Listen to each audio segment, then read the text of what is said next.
Welcome to Bedtime Myths and Mysteries, where legends never sleep. Tonight, we drift upon the waters of time itself, a flood that washed across civilizations, faiths, and memories. It is a tale older than writing, older than kings, perhaps as old as fear itself. They called it many names: the deluge, the flood, the great purification. But every tongue, every story, begins the same way, with a world gone silent beneath the rain. Long before the first cities rose in Mesopotamia, before the ziggurats pierced the horizon, there was a whisper among the people that the gods were watching and that one day they would cleanse the earth. In the Epic of Gilgamesh, carved upon 12 sun-baked tablets more than 4,000 years ago, we find the story of Utnapishtim, the man who lived when the heavens broke open. The people of Shuruppak had grown proud. They built walls higher than any wave and sang praises only to themselves.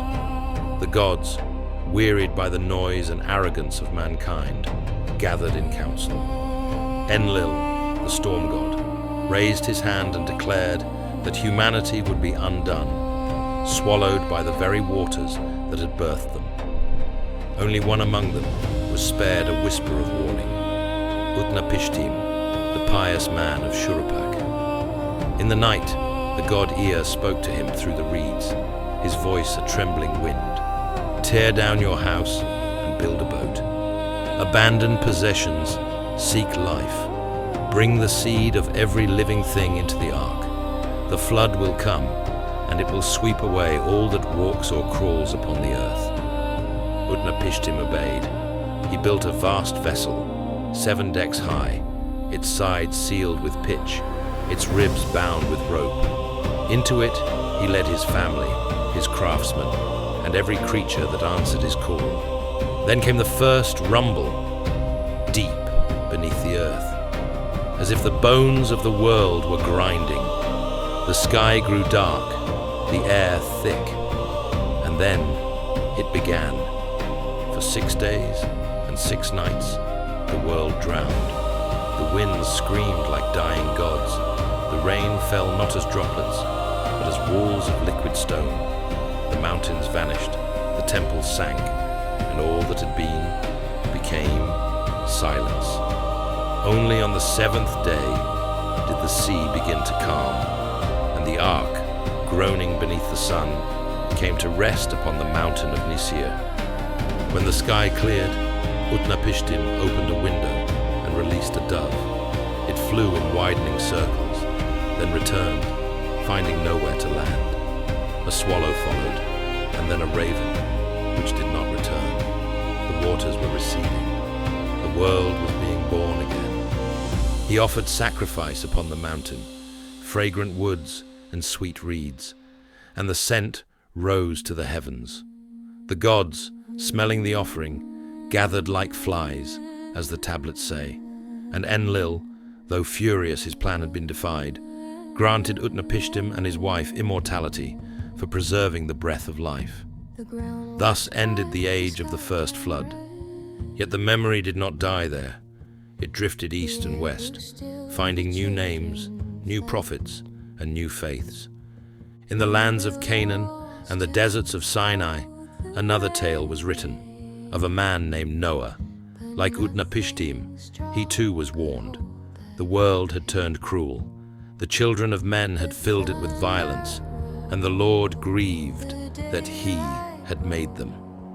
So Noah, humble and steadfast, was told to build an ark of gopher wood, 300 cubits long, its beams sealed with pitch inside and out.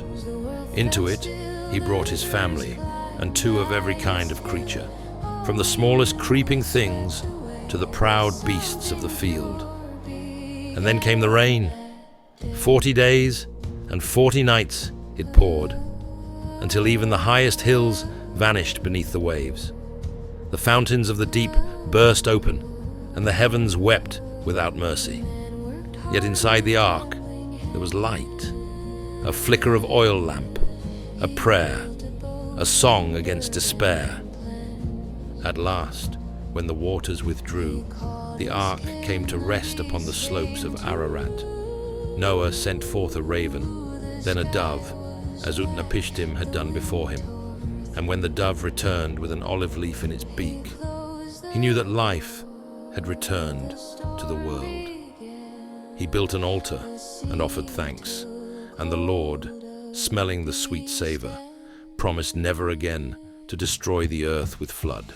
A rainbow curved across the sky, not just a sign of peace, but of memory, arching between heaven and humankind. Yet even this was not the end of the flood's journey. In the ancient Sanskrit hymns of India, in the Satapatha Brahmana, we find the story of Manu, the first man and the last survivor of another deluge. Manu was washing his hands in the river when a tiny fish swam into his palm and spoke, "Protect me, and I will save you." Amused but curious, Manu placed the fish in a jar. As days passed, the fish grew, too large for the jar, too vast for the pond, until its scales gleamed with the light of the cosmos itself. "I am Matsya," it said, "the first incarnation of Vishnu. Soon the waters will rise and cover all the lands. Build a boat and prepare yourself." When the flood came, Manu's vessel rose upon the waves, tethered by a rope to the horn of the divine fish, who guided him through the endless waters. For days that stretched beyond memory, Manu drifted across the drowned world until the tides receded and his boat came to rest upon the Himalayas. From him, the new age of humanity began. 3 stories, scattered across continents, yet they sing the same refrain: a world corrupted, a chosen soul, a vessel that carries the essence of life through judgment and into renewal. But could there be truth behind the myth? And the earth, as it happens, remembers. In the late 1920s, Sir Leonard Woolley was excavating the ancient city of Ur, in what is now southern Iraq. Beneath the ruins of temples and houses, his team struck an unexpected layer: 12 feet of pure, clean clay. Beneath it lay an older civilization, sealed off as if erased by catastrophe. Radiocarbon dating would later reveal that this layer dated to around 3,800 BCE, precisely the period described in Sumerian flood legends. Further north, in the Black Sea basin, geologists discovered evidence of a massive event. Once a freshwater lake, the Black Sea had been violently flooded by saltwater from the Mediterranean around 7,000 years ago, when melting glaciers raised sea levels worldwide. The resulting deluge may have drowned entire coastal settlements in a matter of days, a memory powerful enough to echo through millennia. Even in China's Yellow River Basin, sediments reveal patterns of ancient cataclysmic flooding around 1900 BCE, aligning with stories of Yu the Great, who tamed the waters and founded the first dynasty. Science tells us that great floods did happen, not one, but many, across different ages and lands, and yet their memory converged into one singular myth, perhaps because every civilization that rose from the mud needed to explain the scar of the sea that once swallowed their ancestors. Perhaps because water, to ancient minds, was both cradle and grave, life's beginning and its end. In every version, there is a moral thread, a whisper that reaches through time, that pride, cruelty, or neglect of the sacred harmony will invite the waters once more. The flood becomes not just a punishment, but a cleansing, a second chance, carved into memory. And perhaps that is why the tale endures, for the flood, in truth, never left us. It lives in dreams, in the subconscious tide that rises when guilt and greed overflow. Every storm that darkens the horizon carries a hint of that ancient fear, the dread that the sky itself might remember what it once did. When the rain hammers against your window, when rivers spill their banks and streets turn to streams, think of Utnapishtim watching the mountain vanish, of Noah hearing the thrum of rain upon the ark, of Manu holding the rope that bound his fate to the divine. They are not just stories of destruction, they are stories of survival, of faith against the end of all things. For in every flood there is also a dawn. The waters recede, the land glistens, reborn. The air smells of wet earth and possibility. And somewhere upon a hill, someone steps out of the vessel, barefoot, and breathes again. The myth of the Great Flood is not only about how the world once drowned, it is about how it always rises again. From Mesopotamia to Jerusalem, from the Himalayas to the Black Sea, humanity has remembered that moment when existence balanced on the edge of oblivion and chose to begin anew. And in the quiet after the storm, when the rainbow burns faintly across the sky, it feels like a promise, whispered not from God to man, but from the world to itself. Thank you for listening to Bedtime Myths and Mysteries. If you enjoyed drifting through the forgotten floods of time, be sure to like, share, and subscribe, so the stories of the ancients never fade beneath the waves again.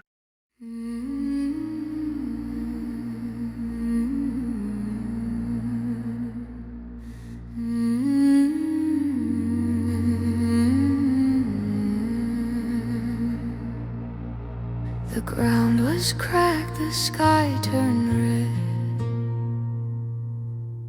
The air grew still, the children fled. Men built walls to hold the rain, but nothing strong could hold that pain. The thunder rolled, the daylight broke, and prayers turned into breaths of smoke. When the waters rose, the world fell still, the rivers climbed the highest hill. All we knew was swept away, but something pure began that day. A man worked hard with trembling hands. He built a boat from dirt and plans. He called his kin, the beast came too. The sky was black, the wind tore through. He closed the door, the storm began. The sea took hold of beast and man. When the waters rose, the stars grew pale, the waves sang hymns against the rail. The earth went quiet, the moon turned white, and hope kept burning deep inside.